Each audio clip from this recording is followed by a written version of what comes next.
Alright, hello everyone. So today I'll be discussing the solutions to AdCoder Beginner Contest 221. This contest was held earlier today, and I'll be discussing the solutions to the first 5 problems starting from A up till E. And to give a brief overview of the difficulty, the first 3 problems were really easy. They were around 800 to 1000 level difficulty. Then problem D was more on the intermediate side, around 1500, and problem E was around 1800. Yeah, beyond that, I don't have any idea because I haven't seen the problems yet. But right now, I'll be discussing the first 5 problems. So let's begin from problem A. So this is just a cakewalk problem, as a regular AdCoder Beginner Contest problem A is generally. So here we are given two integers a and b, and it is known that each time the magnitude increases by 1, the amount of energy gets multiplied by approximately 32. So actually what we need to do is we need to find 32 to the power a minus b, and that will be our answer. So there is not really much point in discussing it further. All we need to do is really find 32 raised to the power a minus b. An important thing to note here is to use long, because if you don't use it, you will be getting a wrong answer verdict. And yeah, so this was it for problem A. Let's move to problem B now.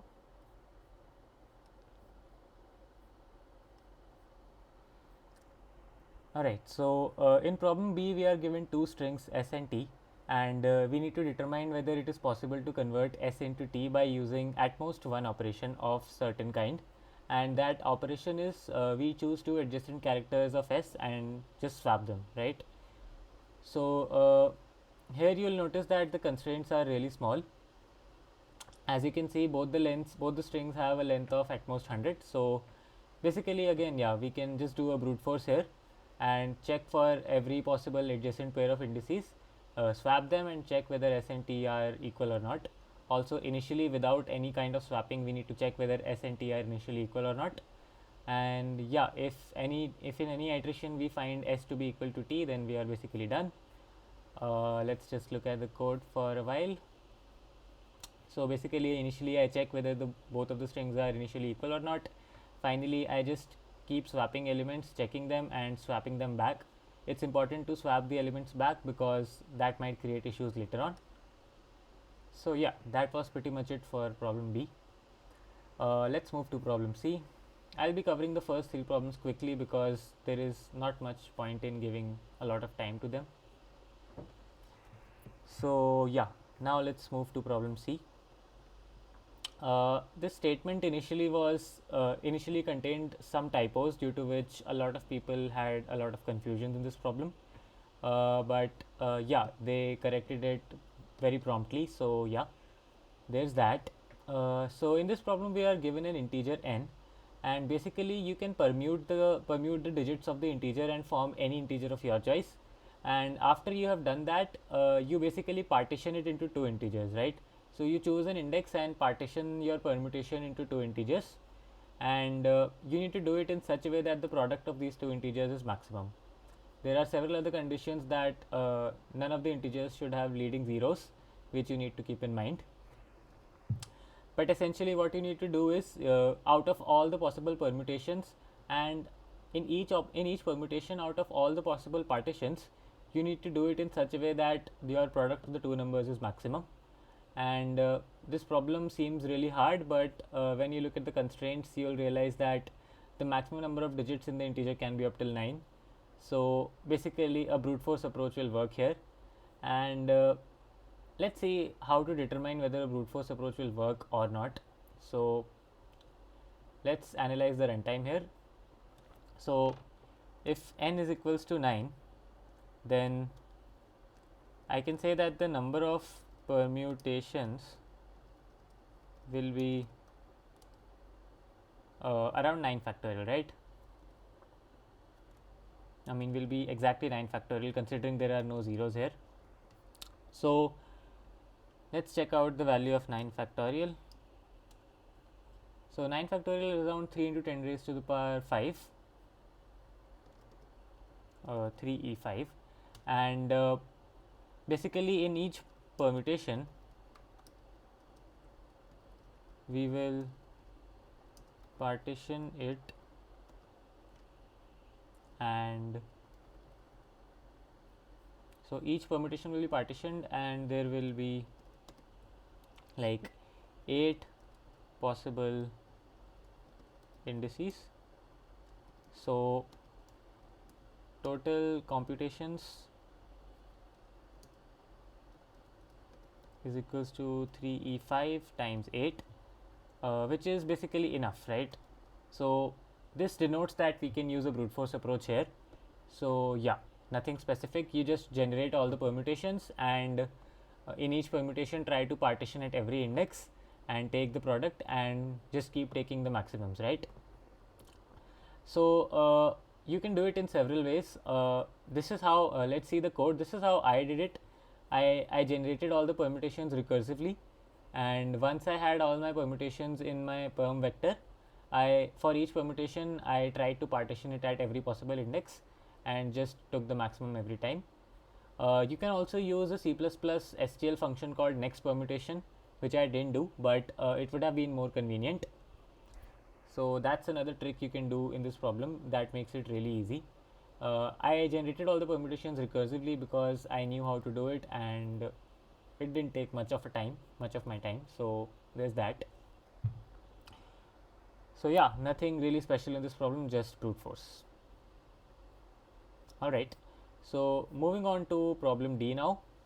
This is where things start getting a bit interesting. Okay, so let's see what this problem has to say. So there is an online game with n registered players, and today is the infinite day since its launch, and the developer examined the user's login history. It turned out that the ith player logged in for bi consecutive days starting from day ai, right? So every player is the ith player is starting at day ai and is ending at day ai plus bi minus 1, right? This is what the problem is saying. So we need to determine for each integer k from 1 to n, we need to determine the number of days on which exactly k players logged in. Yeah, so that is the problem, and this again is a pretty standard problem. If you are a regular competitive programmer, you have most probably come across such a problem. So yeah, with enough practice, this problem seems like a really easy thing to do for most of the experienced people. But if you have not done any problem of this kind, then this problem can be really difficult. I actually do remember when I first did a problem like this, I couldn't do it, and I read the editorial, and it still was quite confusing for me, right? So there's that. A similar problem I can recommend you is named as Rescue Nibble from Codeforces. If you want to practice problems like that, this problem is really beautiful, and it uses a similar concept which I applied in the problem D of ABC 221. So yeah, if you want to do problems like this, you can probably practice this problem. So the algorithm which I am going to use here is called the sweep algorithm, and let's look at the code and I'll explain my approach side by side. Okay, so what I am doing is I am inputting the number of people, and for each person I have an L and an R value, right? So I am increasing R by L minus 1 because the person is ending at the day ai plus bi minus 1. So that is done. Now let's see what this active array is. So I have a map from long to long active, and really what this map stores is the change on a particular day, right? So what's happening is on the lth day a person is coming, right? So the change on the lth day is actually plus 1 because a person is coming here, right? And on the r plus 1th day that person is going back, that person is logging out. So basically the change on that particular day is minus 1. That is why I am doing active of r plus 1 minus minus, right? So if I do something like this for all the values of L and R, I would have actually calculated all the changes which take place on any particular day, right? And let's look at the constraints for this problem once. So you notice that the constraints, all the ai and bi are up to 10 to the 9, but the thing to notice is n can only be up to 2 into 10 raised to the power 5. So the total number of distinct values of L and R that I'm going to get are going to be less than or equals to 4 into 10 raised power 5. That's another observation here, right? So the distinct elements in my map are going to be at most 4 into 10 raised power 5, right? So we are only interested in the days where some changes happen, right? Rest of the days, everything is static, so we don't really need to keep track of them. That's the trick in this problem. So basically what we are interested in is the endpoints, like this L and R values, they are the endpoints. That is why I create a vector, and everything which is in my map, I just push it into my vector. And I am taking a map, so everything is sorted as well. So finally I get a vector which is endpoints, and this vector is sorted by value, and this contains all the endpoints, that is all the days where some kind of change takes place, right? The rest of the days are just static and the number of people remain just the same, right? Okay, great. I also have an active array which stores what change is happening on a particular day. So basically I have a vector endpoints, I have a map array. So every element in the endpoint vector has a value associated with it in the active map, and that value denotes the change that takes place on the particular day. Okay, great. So basically what I do is I iterate over all my endpoints, and what I do is this cur variable keeps track of the number of people who are logged in and, currently, right? So basically what is happening is for each endpoint I am incrementing my cur by the active value of that endpoint, right? So basically what is happening is if a change that takes place on a particular day is positive, then my cur value will increase, and if the change that takes place on that particular day is negative, then my cur value is going to decrease, right? So essentially my cur value will always be equal to the number of people who have currently logged in, and that is exactly what I want, right? But there is one more thing. What about the other days? What about the static days where nothing is happening? So all the static days can be calculated as endpoints of I plus 1 minus endpoints of I. Now this is happening because because I know that my endpoints array is sorted, and from any day between endpoints of I to endpoints of I plus 1, no new person is either entering and no new person is going out. So the number of people remain cur for sz amount of days, right? So basically I can do count of cur plus equals to sz, and finally I can output all the counts. So this is the sweep algorithm, and it's quite useful a lot of times. Sometimes the constraints are not really high, so we don't need these maps and stuff like that. We can do our job with the arrays, with only arrays. But when the constraints are large, this trick can be helpful. And yeah, so it's a really important algorithm, and you can practice the rescue nibble problem from Codeforces as well. Uh, that problem is based on something really similar. So yeah, this was problem D, and now let's move to the last problem which we'll be discussing today, problem E. Okay.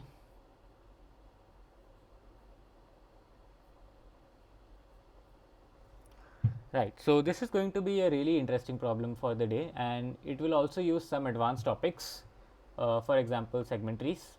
If you don't know segment trees, then I think you should first learn about them. They are really useful in competitive programming, right? So yeah, let's read this problem. So we have been given a sequence of n integers, and we need to find the number of subsequences. The subsequences need not be necessarily contiguous, and the length of a subsequence should be at least 2, and it should satisfy this condition.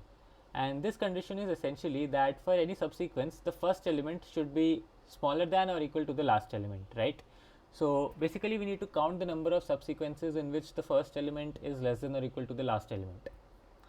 The problem seems to be very easy when you look at it, and once you start solving it, you realize that the particular the problem cannot be solved in linear time, right? So yeah, on the first look it seems really easy, but actually it is not, right? Okay, so let's look at the constraints. The constraints are a bit high, and that is where the problem lies. Okay, so let's see how we can approach this problem. So let's look at a brute force approach first. I'll be talking about an O of n square approach here.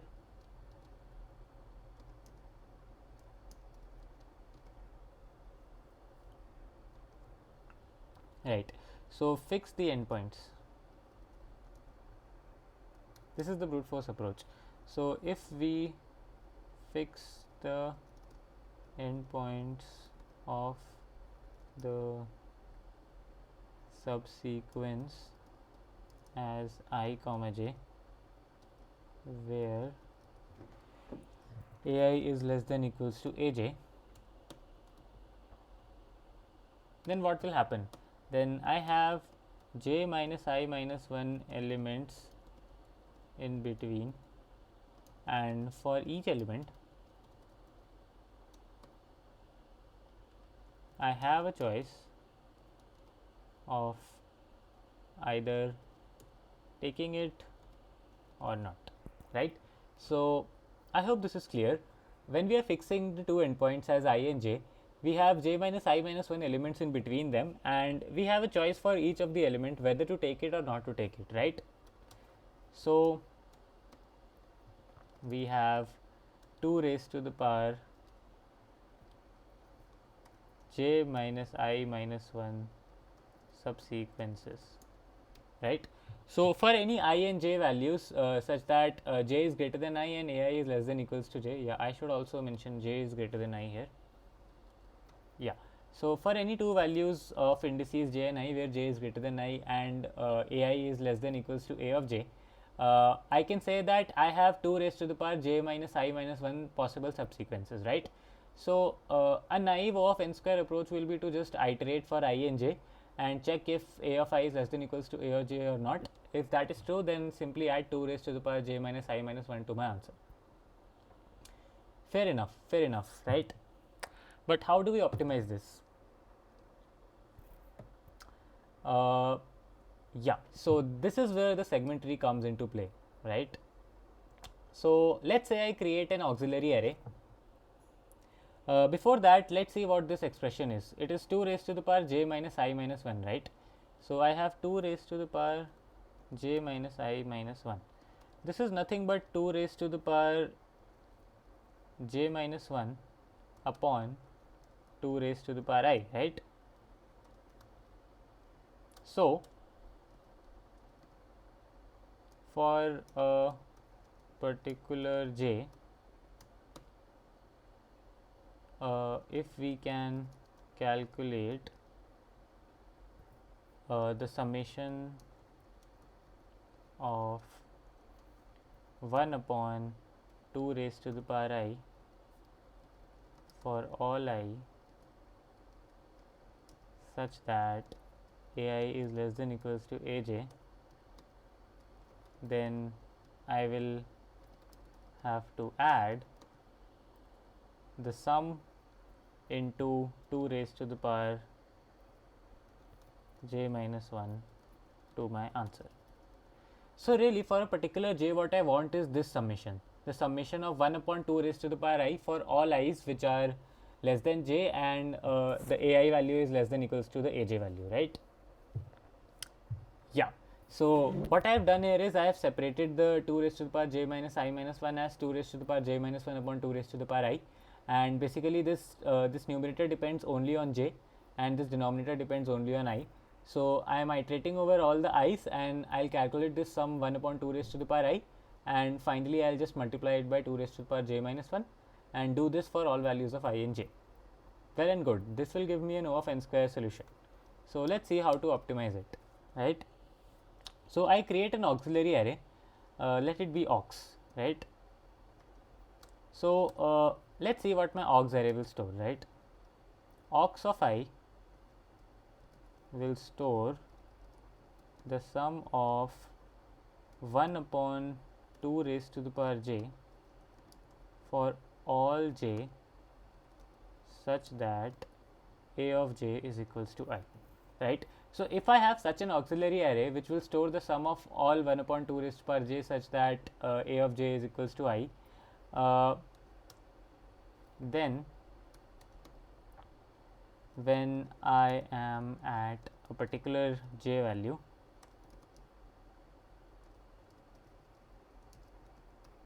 really what I want is I want this summation for all the i's, right?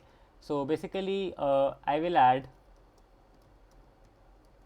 aux of j minus 1 plus aux of j minus 2 up till aux of 1 to my answer, right? This is pretty intuitive, right? Because for all the values of I such that a of I is less than equals to a of j, I needed this sum 1 upon 2 raised to power I. This aux array is storing just that, right? This aux array is storing aux of I is storing the sum of 1 upon 2 raised to power j for all j's such that a of j equals to I, right? So for a particular j, I will be adding aux of j minus 1 plus aux of j minus 2 up till aux of 1 to my answer, right? Now this is nothing but a range from 1 to j minus 1, right?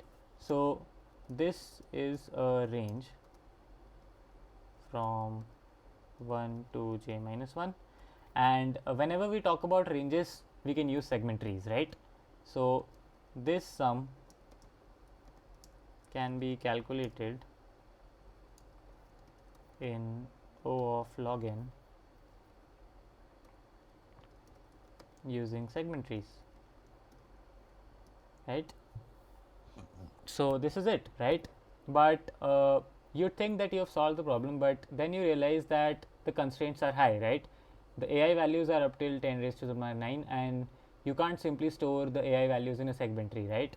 So to tackle that, you will have to use something which is called coordinate compression.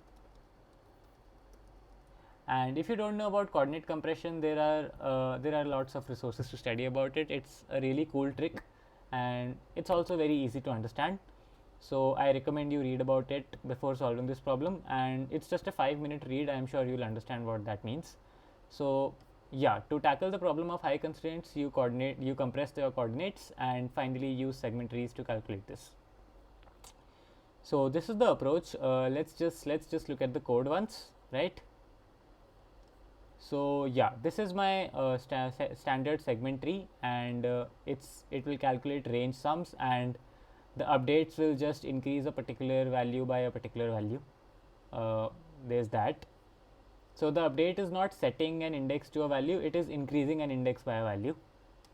So yeah, this is just standard segment tree stuff. If you don't know about segment trees, you should really learn about them. They are really useful. Okay, so this initial part is just coordinate compression. I am taking a map and sorting the vector and just doing some coordinate compression stuff. With that done, I initialize my segment tree, and since I'll be making use of 2 to the power the powers of 2, it makes sense to actually pre-calculate all the powers of 2 and also the modular inverses. So this is the part which I didn't talk about. This 1 upon 2 raised to power j which we'll maintain it modulo 10 raised to power 9 plus 7, right? Or maybe not 10 raised to power 9 plus 7, this big prime number, let it be m, right? So all these values will be maintained with respect to modulo m, and if you don't know about modular inverses, then again you should really learn about them. They are really useful in competitive programming. A large class of problems actually requires the use of modular inverses, so if you don't know modular inverses, you are really missing out, so you need to learn about them, right? So these values will be calculated in the form of their modular inverses. So 1 upon 2 raised to power j is nothing but the modular inverse of 2 raised to power j modulo m. So yeah, I am pre-calculating all the modular inverses as well here. So this is that part. I am calculating all the powers of 2 and the modular inverses of 2. And now what I do is, so for a particular value of ai, firstly ai is equals to mp of ai for the coordinate compression to work, right? And then what I do is I calculate the range sum from 1 to ai, because the starting point of my subsequence has to be smaller than ai, so it can be anything between 1 to ai. So I find this range sum, and basically I just multiply 2 raised to the power I minus 1 to my range sum and add it to my answer. This mod add and mod mul functions really don't do anything special. You just add two things modulo m and multiply two numbers modulo m, so nothing fancy there. So I just add it to my answer, multiplied by 2 raised to the power I minus 1, and finally I just update the value of ai by the modular inverse of I, right? Because if you look at the definition of my aux array, it will store the sum of 1 upon 2 raised to the power j for all j such that a of j is equals to I. So basically I need to update the aith index and add modular inverse of I, that is 1 upon 2 raised to the power I there. So yeah, that is pretty much it for the problem E, and this was a really good problem. I really enjoyed solving it, and it actually makes use of a lot of topics. For example, segment trees, then coordinate compression, then basically some optimizations on converting an O of n square algorithm to an O of n log n algorithm. So yeah, this problem was a really nice one, and I really enjoyed it. And yeah, this concludes the video. I won't be discussing any more problems since they are too advanced. I hope you guys enjoyed watching it and you got to learn something new today. Alright, so bye bye.